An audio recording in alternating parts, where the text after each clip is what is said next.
Bueno, me he encontrado con muchos ateos en la comunidad gringa de habla inglesa que dicen que las evidencias arqueológicas como el Kuntiyet Ahrud o otras que son de Ashera, que se encuentran en algunas partes de Israel, dicen que son evidencia de que la nación de Israel fue originalmente politeísta, tergiversando los hallazgos arqueológicos para que encajen con su sesgo ateísta.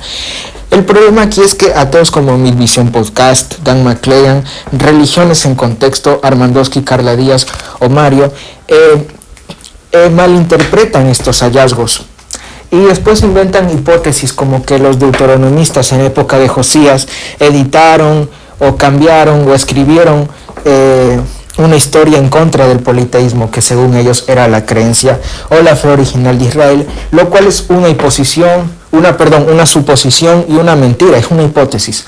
Pero hoy vamos a refutar eso y vamos a probar con la propia Biblia que esas evidencias que ellos encuentran no son una fe original de Israel y menos politeístas. Vamos a verlo. Bueno, aquí tenemos el año en que Jeroboam vivió. Según los propios eruditos bíblicos, Jeroboam vivió en el año 931 y 910 a.C. Y las tablillas del Kuntiyet Ahrud, o las de Ashera, son datadas en el siglo VIII y IX antes de Jesucristo, es decir, después del reinado de Jeroboam. Entonces, como ya vimos, Jeroboam vivió alrededor del 931 y 910 a.C. Esto lo sabemos porque fue el primer rey del reino del norte Israel y comenzó a reinar tras la división del reino con Roboam, hijo de Salomón.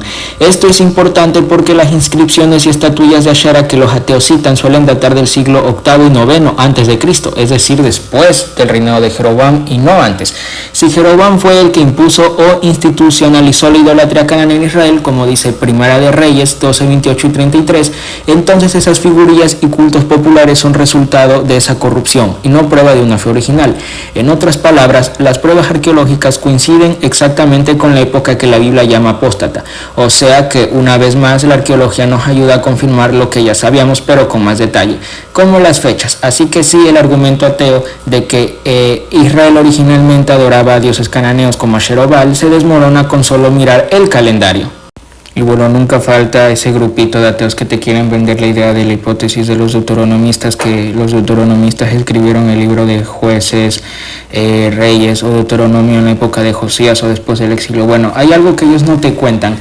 Cuando Josué habló de Jericó como una ciudad amurallada y Azor como capital cananea, está describiendo ciudades que dejaron de existir siglos antes de Josías. Así que para escribir eso en los siglos tardíos que los ateos ponen, habría que tener una máquina del tiempo para saber eso con tanto detalle.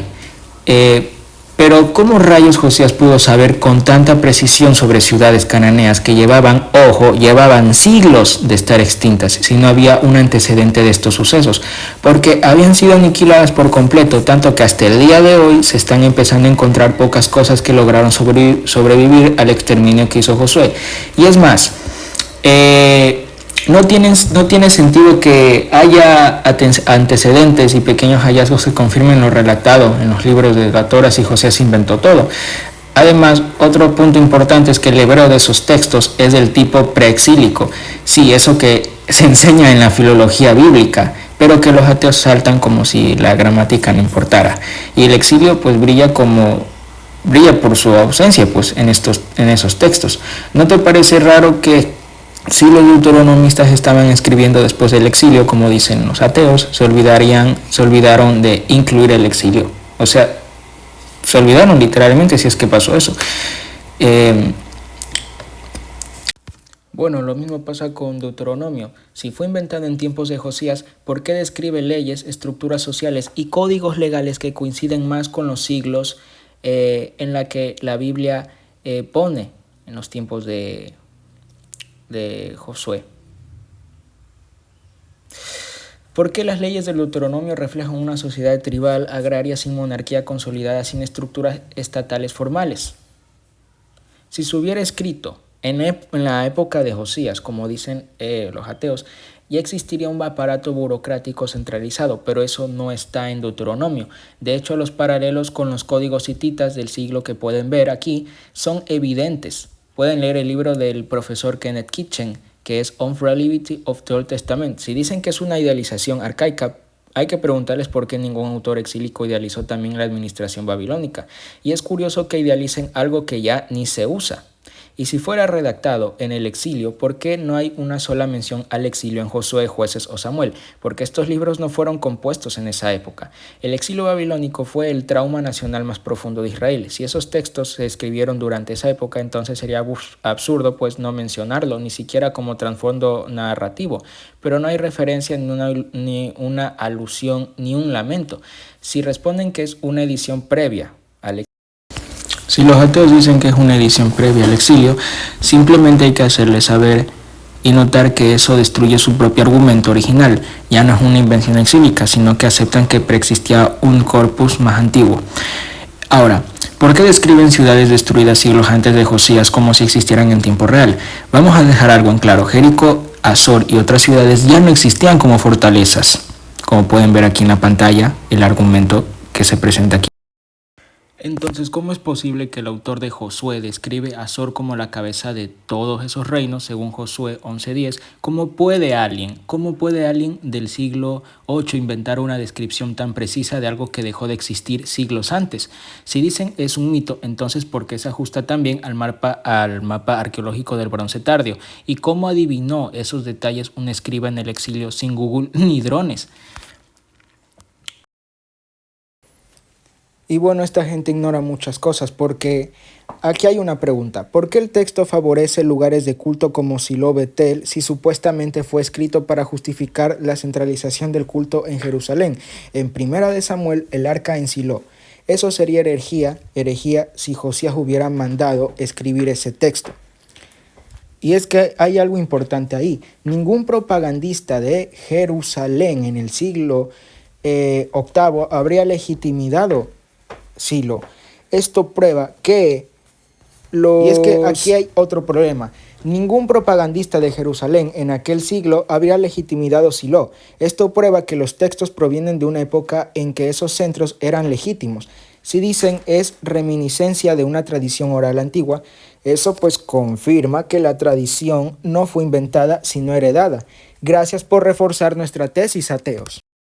Además, ¿por qué los padres de la arqueología bíblica, Alvin, Reed y Kitchen, consideran que los textos tienen una raíz antigua, mientras que los ateos se basan en una hipótesis de escritorio de siglos muy posteriores? Porque los que han cavado ruinas, descifrado inscripciones y comparado estilos reconocen la profundidad histórica del texto, mientras que los ateos, que son fanáticos de Wellhausen, los verdaderos expertos, licenciados y con una gran carrera y reputación y reconocidos en todo el mundo académico de la arqueología, usaron datos reales y no teorías puras como las de Wellhausen, y las fechas no cuadran con una redacción tardía. Así que ustedes pueden ver que toda esa caterga de ateos de internet sacan sus argumentos en una fuente común que es Wellhausen, ya que Wellhausen fue el inventor de la hipótesis documental, fue el que inventó esa hipótesis de que la Biblia se escribió después del exilio, y fue el que inventó la hipótesis de que el politeísmo fue antes que el monoteísmo, que aquella idea estaba a base de la evolución. Y es curioso que esta gente base sus argumentos de este señor que ni siquiera fue ateo, sino que fue protestante. Además, ¿dónde está el manuscrito que prueba esta supuesta edición en tiempos de Josías? No existe. Todo es una construcción teórica de los ateos basada en una lectura forzada de Segunda de Reyes 22. Una cosa es encontrar un libro de la ley que posiblemente fue un fragmento de Deuteronomio, y otra es decir que todo fue redactado ahí. Eso es una fantasía literaria vestida de historiografía. Si dicen que la ausencia prueba no es prueba de ausencia, hay que responderles exactamente, y por eso su hipótesis sigue siendo solo una hipótesis, no es algo objetivo, ya que estos payasos como Dan McLean, Carla Díaz, Armandowski o Mario, entre otros, te dicen que, bueno, esos textos que condenan la adoración a dioses o que dicen que el politeísmo es malo fueron escritos después, se basan en el sesgo de que el politeísmo fue primero. Y otra cosa más relevante, ¿por qué tantas culturas del Medio Oriente antiguo tienen códigos legales similares al Deuteronomio si supuestamente fue una invención tardía? Las similitudes con códigos hititas asirios antiguos demuestran un origen común temprano y no tardío. Díganme, ¿qué rayos hacía un escriba babilónico usando una estructura o estructuras legales obsoletas de hace 600 años? ¿Era historiador o redactor arqueológico? Si dicen es copia cultural, hay que preguntarles por qué copió modelos caducos y no contemporáneos, si se supone que era un manipulador eficiente y actualizado. Y aquí es donde los ateos se caen a pedazos. Incluso hay videos de académicos explicando y dando pruebas de por qué el Deuteronomio no fue escrito en la época del rey Josías, como el que pueden ver aquí, que es de Inspiring Philosophic, un señor que es erudito bíblico y experto en el lenguaje hebreo. Así que, con todo lo dicho, podemos... Entonces, ¿qué aprendemos? Que el Dios verdadero de Israel no era una deidad secundaria de Canaán o hijo de él. Esa es una reconstrucción basada en mitología ugarítica y conjeturas forzadas. El hecho de que el nombre de Dios tenga paralelos fonéticos no significa que comparte identidad, porque Dios no aparece en una lista de panteón cananeo como Baal-Mot Yam Atek. Su carácter es radicalmente distinto. No tiene mito de nacimiento, no tiene historia de conquista sexual, no muere y revive cada estación. La adoración a Asherah fue una corrupción y no una raíz. El monoteísmo no fue una invención de Josías, sino una restauración de lo que Dios ya había revelado. Y las figurillas, las inscripciones y los cultos populares no prueban nada ni prueban que Israel fue originalmente politeísta, sino que prueba lo que la Biblia ya decía. Como dice Oseas 4:12, mi pueblo se ha prostituido tras otros dioses y han dejado mis caminos. Claramente el texto te dice que los israelitas dejaron la adoración verdadera y se inclinaron al politeísmo. Entonces, ¿qué vimos? Que Jeroboam vivió alrededor del 931 y 910 a.C. Esto lo sabemos porque fue el primer rey del reino del norte, esto ya lo dije. Entonces, esto es muy importante porque las inscripciones de estatuillas de Asherah que los ateos citan suelen datar del siglo que ven aquí, es decir, después del reinado de Jeroboam y no antes. Si Jeroboam fue el que impuso esto, entonces esas figurillas solo prueban que Israel desobedeció. Y que cuando Jeroboam impuso la adoración a Asherah, como también hizo Jezabel, entonces esas inscripciones de Asherah que los arqueólogos han encontrado, y que de hecho son muy pocas, solo datan después del reinado de Jeroboam. No importa lo que hagan los ateos, a menos que ellos intenten tergiversar y que daten esas inscripciones antes, pero no les va a funcionar porque datan después del reinado de Jeroboam. Entonces, estos hallazgos no confirman que Israel fue originalmente politeísta, solo confirma lo que dice la Biblia, que Israel desobedeció las leyes de Dios y se apartó y empezó a adorar dioses falsos. Eso es lo único que prueban estas inscripciones que, como ya dije antes, datan después de la época del rey Jeroboam. Y ese es un hecho irrefutable y objetivo.